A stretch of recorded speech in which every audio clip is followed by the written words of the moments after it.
So about a year ago, I interviewed Harry Kim, Phil Collins' trumpet player, and we were talking about the album "Dance into the Light." And he told me something that was really interesting. I didn't know, and I don't think Phil necessarily mentioned this in the book, but I think he alluded to it. It's a story I really would like to hear expanded a little bit more. But it was a concept that like Phil had these demos for "Dance into the Light," and then he got the band together in France, I believe. Maybe it was when they booked that house, or that's when they recorded it. But he had this idea to go to a club and to like work through these songs, perform them live, and perhaps record them live off the floor, which really does fall in line with the way that Phil operates, which is like a stark difference from the album before. Both sides is a stark difference from But Seriously. It's just him in his studio playing the instruments, lots of keyboards, very minimal. So you would think moving away from that after attempting that, maybe getting a little bit of flack for that, let's do something bigger, bombastic.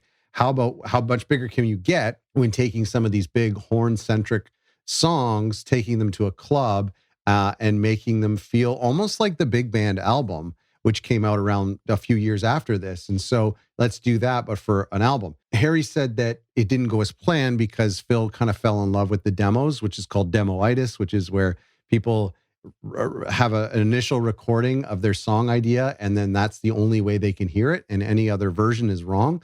And so I guess Phil wasn't liking what he was hearing from the live rehearsals or whatnot, and ended up just kind of reworking the demos. Okay, so there's that interesting thought. What I want to talk about with Dance into the Light is just the weird way that this album is split down the middle between two different types of songs. First type of song you have is the Afro and Latin influence, the very kind of like a sound that Phil would explore with the big band. He'd also explore with Tarzan as well. Very, very rhythm heavy. A lot of kind of the beats like that you hear on "Wear My Hat" that are more Latin inspired. So you have these songs like "River So Wide," "Take Me Down," which is sort of gospel-y, whatever. "Dance into the Light," "Wear My Hat," even stuff like "Just Another Story." It's like you have these songs that would have sounded great in this club environment that he was thinking about recording these songs live and or on a cruise ship. And then you have these other songs that are completely different that Phil has referenced as being kind of Beatles-esque songs. And that's what you said. The song we're talking about today, "It's in Your Eyes," "Same Moon," and "No Matter Who." So it's just weird to me. And now I will say, I really love this album. And when I was a kid, I never really realized that there was a difference, that you would hear "Dance into the Light," this big kind of Caribbean horn, fun, colorful song, going into this song we're talking about today. That's what you said, which is more straightforward rock. Then it goes into Lorenzo, which is, all about East Africa. Then it goes into Just Another Story. Then it goes into Love Police. Love Police is just straight ahead rock. And then you have "Wear My Hat." And then it goes back to "It's in Your Eyes." Like, you know what I mean? It's like this flip flop back and forth. To me, it always worked really well. I never had a problem with it. I still don't have a problem with it. I think the track listing is great. I don't feel like there's a massive difference between "River So Wide" and "No Matter Who." I really enjoy both of those songs. So it's weird. It's just weird how the song was created. You just had two different approaches. Both of them were absent on both sides. Both of these styles are essentially absent on "Testify."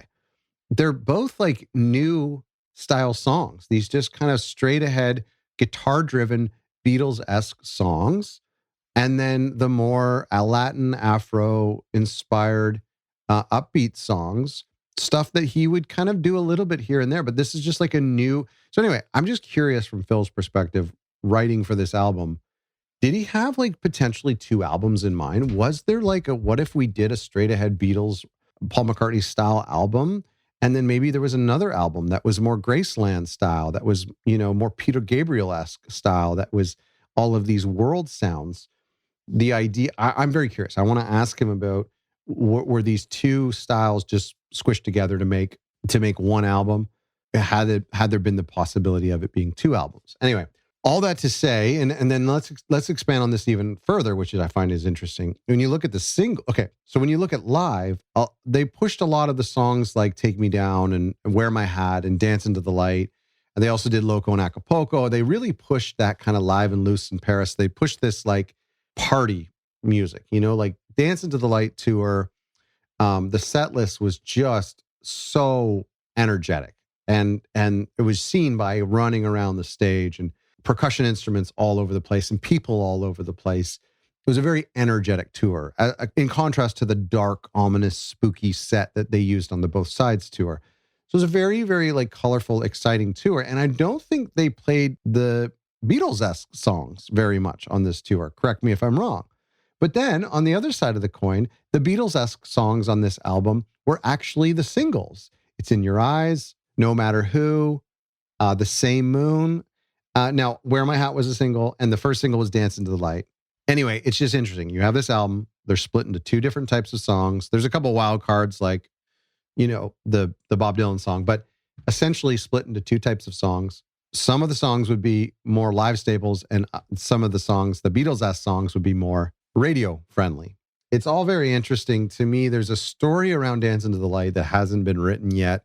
Phil only touches on it slightly. We had these photos that came out recently from the recording sessions where they was recording drums outside. I just think this album as a whole is dismissed by most fans. And I just feel like because of that, there's a story behind it that we don't get to hear. Okay. So now we're kind of focusing in on these Beatles-esque songs. And the first one on the album is That's What You Said. Starts with a great drum fill. It comes out of Dance into the Light. It does not bring the energy down. It's not like he goes into Dance into the Light into Ought to Know by Now. He's kind of keeping the energy up. The tempo of this song is upbeat. Kind of lyrically, it reminds me a little bit of like One More Night, sort of, I don't know, maybe not. Vocals, Phil, people say that Phil's vocals were at the height of in, the Duke era. I mean, I listened to this album, I listened to this song. It's very high. His vocals sound incredible. And the harmonies on this song, I'll carry the torch for you, when it gets really upbeat and the tambourine. And then, he's doing also like, I'm not a huge fan of the drum sound on this album, very kind of piccolo, flat sounding snare. Same thing with On We Can't Dance. It was just a style of the time.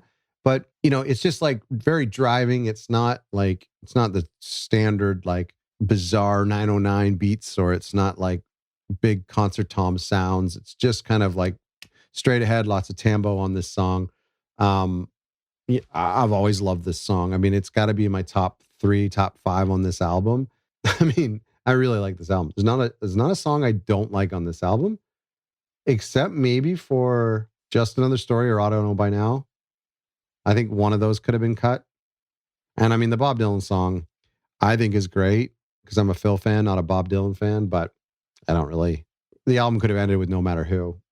But back in the 90s, it was all about like shoving the CD with as much content as you could fit on it. Anyway, I really like this song. I like all of these, I don't know if you're like me, but you can kind of blur the lines between this song and Love Police and It's in Your Eyes. They're all very similar. They could even be in the same BPM. I'm not sure. I don't know if that's a Rickenbacker that is being played. I don't know if Phil played electric on here or if it's Daryl or if it was his buddy, but lots of that kind of like, just that chimey, clean sounding semi hollow body sound. I don't know what was played on this, but different, right? It's different than that kind of more narrowy, distorted Daryl Sturmer, No Jacket Required sound. It's kind of a fuller, jazzier guitar sound. I think that's why I'm kind of drawn to this album is like, he was really contrasting what he did in Both Sides, which was digital, fake instruments. And so he's doing the complete opposite on this album. And this is a great song, an absolutely great song. Let me know in the comments if you guys have more details about the album Dance into the Light. I need to know them because this is the one album that we don't know too much about the making of. Same with Testify in a way. So if you know more about the story than me, please let me know in the comments and let me know what you think about this song. That's What You Said. It was never a single. Track 2 on Dance into the Light could have been a single. But anyhow, I love it. I really like it.